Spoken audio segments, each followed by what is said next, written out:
Teniendo en cuenta la claridad de tantos versículos que nos hablan de la segunda venida de Cristo, ¿por qué tantos creen justo lo contrario a lo que dicen las Escrituras?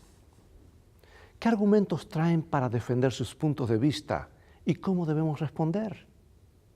¿Cómo lidiamos con lo que parece ser un aparente retraso de la segunda venida de Cristo?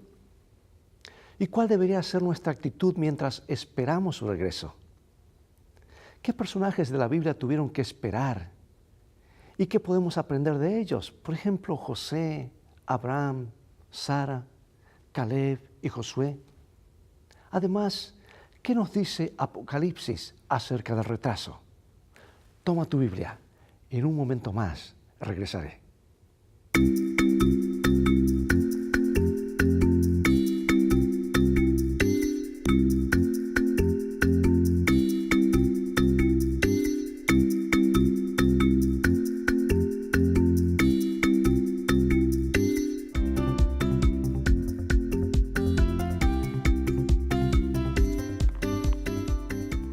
Nuestra porción bíblica central de hoy la tenemos en la promesa pronunciada por Jesús antes de ascender al cielo.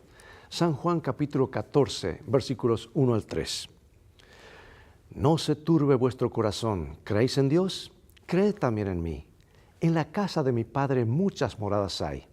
Si así no fuera, yo os lo hubiera dicho.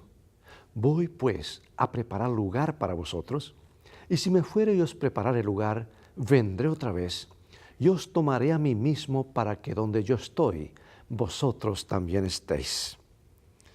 La segunda venida de Cristo es el clímax de la fe cristiana.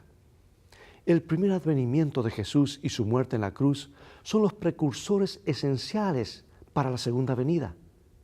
La segunda venida no puede suceder sin la primera, y la primera es inútil sin la segunda. Ambas están inseparablemente ligadas, si no en el tiempo, sí en el propósito. Pero la redención de la humanidad al final de la gran controversia es una realidad. Jesús lo prometió y va a cumplir. La primera venida ya se cumplió. Está completa y terminada. Ahora con nostalgia aguardamos ansiosamente la segunda. Hoy veremos lo que registra San Mateo 23. La apelación final de Jesús a algunos líderes religiosos para que se arrepientan y lo acepten a Él, su única esperanza de salvación. Y a continuación, luego en San Mateo 24, Jesús responde a preguntas acerca de los acontecimientos que se desarrollarán antes de la segunda venida. Y aquí Jesús presenta un panorama bastante solemne, donde une la destrucción de Jerusalén con lo que acontecerá previo a su regreso. Y sin embargo, no importa cuán difíciles se pongan las cosas, es decir, la guerra, el hambre, la traición, nos quedamos con la promesa del Hijo del Hombre viniendo sobre las nubes con gran poder y gran gloria. En otras palabras, a pesar de las pruebas y el dolor, tenemos todos los motivos para alegrarnos. Porque fue el mismo Jesús quien había llevado a los hijos de Israel a Jerusalén con mano fuerte y brazo extendido. Dicen alas de águila los había llevado desde Egipto y los tuvo consigo.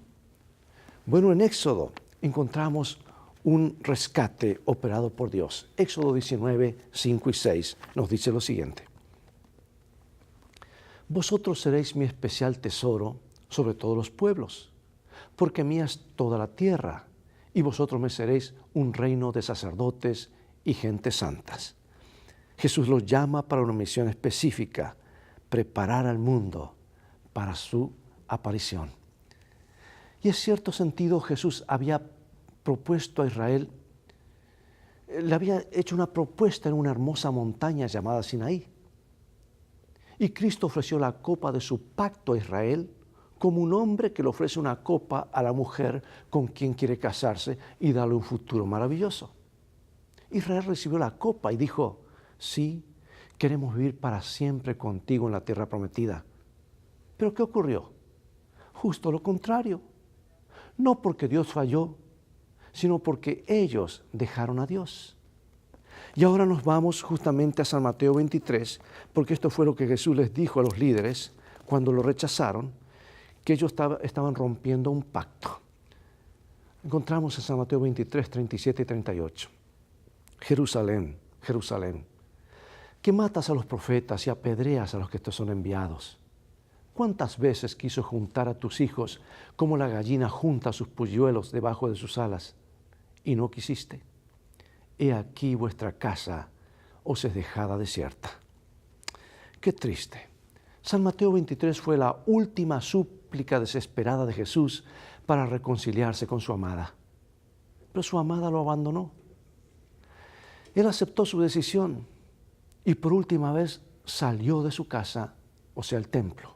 Mira, dijo, he aquí vuestra casa os es dejada desierta. Y cuando Jesús salió del templo quedó desolado, vacío, abandonado, como el desierto de donde el Señor había rescatado a Israel. Una gran transición en la historia de la salvación estaba a punto de suceder. Y estos líderes y aquellos a quienes ellos engañarían se iban a perder. Mientras tanto, muchos otros judíos y pronto gentiles también se pondrían bajo la dirección del Espíritu Santo y continuarían el gran trabajo y llamado de Israel. Se convertirían en la verdadera simiente de Abraham y, como dice la Escritura, herederos según la promesa.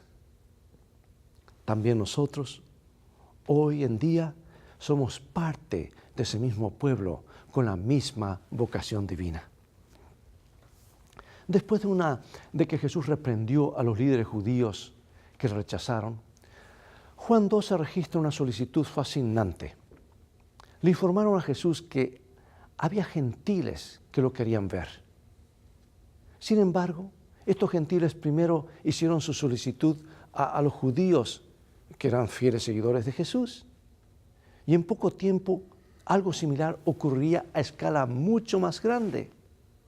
O sea que esos gentiles que vinieron a Jesús eran un símbolo que un día vendrían muchísimos gentiles a buscar a Jesús.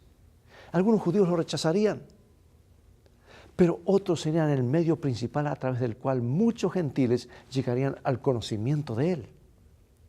Qué fascinante esta petición, que llegó justo después que Jesús le dijo a los líderes que su casa había sido dejada desierta o desolada.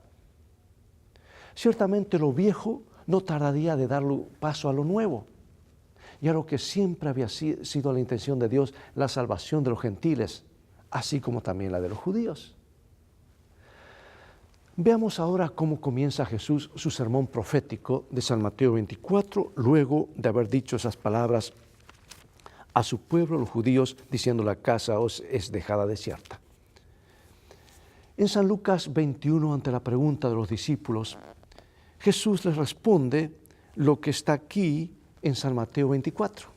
O sea que Lucas 21 y San Mateo 24 van juntos, es el mismo sermón.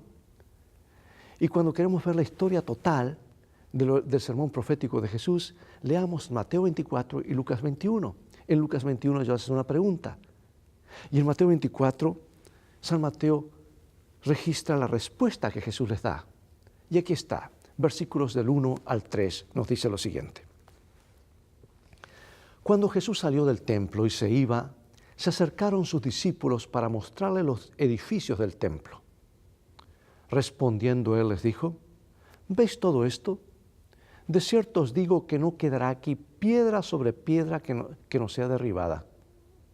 Y estando él sentado en el monte de los olivos, los discípulos se le acercaron aparte diciendo: dinos, ¿cuándo serán estas cosas y qué señal habrá de tu venida y del fin del siglo? Jesús dice estas palabras en respuesta a las preguntas acerca de la señal de su venida y del fin del mundo. Y en su contestación a esos discípulos, Jesús no consideró por separado la destrucción de Jerusalén y el gran día de su venida. Mezcló la descripción de estos dos acontecimientos. Porque si hubiese revelado a sus discípulos los acontecimientos futuros como los contemplaba él, ellos no hubiesen podido soportar la visión. Así que por misericordia hacia ellos, fusionó la descripción de las dos grandes crisis, dejando a los discípulos estudiar por sí mismos el significado. Ahora, este discurso entero no fue dado solamente para los discípulos, sino también para aquellos que iban a vivir en medio de las últimas escenas de la historia de la tierra. Una cosa está muy clara en la respuesta de Jesús. Los acontecimientos que conducen a su regreso no serán nada agradables. Escucha bien, las cosas se pondrán peor. Jesús no predice ninguna utopía terrenal o reino terrenal milenario de paz, como algunos predican. Dice que ya va a entrar el mundo en un periodo, una época de paz, o 1000 años de paz. No. La guerra, la traición, los desastres naturales, una iglesia enfrentando persecución, falsos cristos y hasta falsos hermanos. Lo más positivo representado aquí es la promesa que será predicado este evangelio a todo el mundo y entonces vendrá el fin. Pero aparte de eso, parece un cuadro de desolación por las cosas que se acercan. Por eso Jesús dijo, el que perseverare hasta el fin, ese será salvo. Por eso preguntamos, ¿qué podemos hacer para mantenernos espiritualmente fuertes en medio de pruebas que podrían desanimarnos fácilmente y hacer que nos demos por vencidos? Finalmente había llegado la hora y la caída de Jerusalén era ya inminente. Jesús dio una información clasificada a sus discípulos que hizo la diferencia entre vida y la muerte. Mateo capítulo 24, versículos 15 al 22. Por tanto, cuando veáis en el lugar santo la abominación desoladora de que habló el profeta Daniel, el que le entienda, entonces los que estén en Judea huyan a los montes. El que esté en las azoteas no descienda a tomar algo de su casa, y el que esté en el campo no vuelva atrás para tomar su capa. Mas ay de las que estén encintas y de las que críen en aquellos días. Orad pues que vuestra huida no sea en invierno ni en día de reposo, porque habrá entonces gran tribulación cual no la ha habido desde el principio del mundo hasta ahora, ni la habrá. Y si aquellos días no fuesen acortados, nadie sería salvo. Mas por causa de los escogidos, aquellos días serán acortados. Pero encontramos que también San Lucas nos da una información adicional. San Lucas capítulo 21, versículos 20 al 22. Pero cuando viereis a Jerusalén rodeada de ejércitos, sabed entonces que su destrucción ha llegado. Entonces los que estén en Judea huyan a los montes, y los que en medio de ella váyanse, y los que estén en los campos no entren en ella, porque son días de tribulación, para que se cumplan todas las cosas que están escritas. Ahora nota lo interesante, que ninguno de los discípulos perdió la vida. Siguieron las instrucciones de Jesús. Y cuando dice la historia, las tropas del general romano Sestio Galo rodearon la ciudad, la caída parecía segura. Pero misteriosamente las tropas romanas se retiraron. Se acercaba el invierno y no estaban preparados para un sitio prolongado. Y los judíos, cuando vieron que las tropas romanas se retiraban, se envalentonaron, salieron detrás de los odiados romanos, asestándoles un golpe muy duro. Los persiguieron por muchos kilómetros y millas. Y esa fue la señal clara dada por Jesús a los discípulos de que debían huir y dejar Jerusalén. Y cuando los cristianos en Jerusalén vieron suceder esto, durante ese respiro temporario, ¿qué hicieron? Huyeron de la ciudad como Jesús les había advertido. Se refugiaron en Pelia, ciudad ubicada en los cerros al este del río Jordán, más o menos unos 30 kilómetros al sur del mar de Galilea. Y no pasó mucho tiempo. Meses más tarde, en el año 70, las tropas romanas regresaron bajo el mando del general Tito, hijo de Vespasiano, aquel que comenzó la construcción del Coliseo en Roma. Esta vez los judíos pensaron que Dios los libraría como la vez anterior, pero esta vez la destrucción fue total. Más de 1 millón de ellos fueron muertos, cientos de miles crucificados y el templo reducido a escombros. Y unos 97,000 fueron llevados cautivos a Roma para terminar de construir el Coliseo, y muchos de ellos luego fueron arrojados a las fieras. Jesús habló de la caída de Jerusalén y la comparó con el fin del mundo. Y pregunto, ¿será que hoy tenemos también información clasificada que nos ayudará a escapar de la destrucción global que se acerca? Sí, Él nos dio información. La tenemos en este libro, el libro de Dios. Y Dios a través de sus profetizas nos dio información más detallada aún, en abundancia, para estar preparados, para alertar y también para alertar al mundo, para que escapen de la destrucción venidera. Dios quiso salvar a los habitantes de Jerusalén, pero no lo escucharon. Y hoy el Señor quiere salvar a todos los que quieran ser salvos, pero no todos están dispuestos a escuchar. Por eso pregunto, ¿por qué es tan importante no solamente escuchar las maravillosas promesas de la palabra de Dios, sino también sus advertencias? Jesús pasó a presentar más detalles de las cosas que precederían su segunda venida. Y aquí hay una que vemos con nuestros propios ojos e irá en aumento. Ahora nos concentraremos en San Mateo 24, en las señales dadas por Jesús en cuanto a su regreso. Y veamos si esto no se cumple hoy en día. Mateo 24, 23 al 26. Entonces, si algunos dijere, mirad, aquí está el Cristo, o mirad, allí está, no lo creáis, porque se levantarán falsos cristos y falsos profetas, y harán grandes señales y prodigios, de tal manera que engañarán, si fuere posible, aún a los escogidos. Ya os lo he dicho antes. Así que si os dijeren, mirad, está en el desierto, no salgáis. O mirad, está en los aposentos, no lo creáis. Y yo diría, mira si está en la ciudad, no salgáis. Aquí Jesús, desde una perspectiva mundana, no es más que un predicador galileo itinerante con un pequeño grupo de seguidores. Sin embargo, ellos no captaron la magnitud de lo que estaba diciendo. Él estaba prediciendo que vendrían muchos en su nombre, afirmando ser Él. Por supuesto, esto es exactamente lo que ha ocurrido a través de los siglos, incluso en nuestros días. Un hecho que nos da la evidencia más poderosa de confiar en la verdadera palabra profética, en la palabra de Dios. Mira, si visitas hoy la ciudad de Los Ángeles, en California, encontrarás más de 300 personas que dicen ser el Cristo. Yo tuve encuentros con algunos de ellos, muy interesantes, pero cuando las cosas se ponen difíciles, parece que dejan de ser el Cristo y se ponen a predicar otras cosas. Y sabes, esos 300 seguidores en Los Ángeles, esos 300 Cristos, todos tienen seguidores. Jesús habló de falsos Cristos y falsos profetas. Pero Jesús luego pasa a describir cómo será su segunda venida y qué sucederá.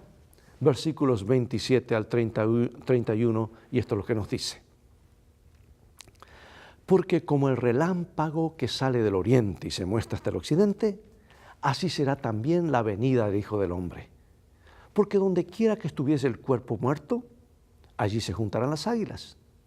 E inmediatamente después de la tribulación de aquellos días, el sol se oscurecerá y la luna no dará su resplandor, y las estrellas caerán del cielo, y las potencias de los cielos serán conmovidas.